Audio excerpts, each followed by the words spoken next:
সাদা বলে সিরিজ খেলতে বাংলাদেশ সফরে আসছে অস্ট্রেলিয়া দল। আগামী 9 জুন শুরু হবে দুই দলের ওয়ানডে সিরিজ। ইতিমধ্যে ওয়ানডে ও টি-20 সিরিজের জন্যই দল ঘোষণা করেছে ক্রিকেট অস্ট্রেলিয়া। শক্তিশালী দল নিয়ে বাংলাদেশ সফরে আসছে অজিরা বলে মনে করেন বিসিবি ক্রিকেট পরিচালনা বিভাগের ইনচার্জ শাহরিয়ার নাফিস।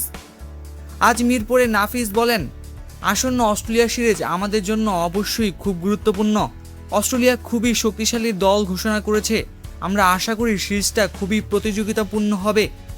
বাংলাদেশের গত 1-1.5 বছর ধরে যে ট্র্যাক রেকর্ড, আমরা আশা করি আমরা ঘরের মাটিতে আধিপত্য দেখাতে পারবো এবং আমরা এই সিরিজটা থেকে ইতিবাচক ফলাফল পাবো।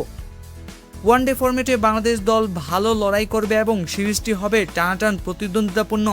নাসিফ বলেন, বিশেষ করে এই ওয়ানডে টুর্নামেন্ট আমাদের জন্য খুবই গুরুত্বপূর্ণ, তাই আশা করি খুব ভালো ফাইট হবে। ইনশাল্লাহ বিশ্বাস করি বাংলাদেশ জিততে পারবে।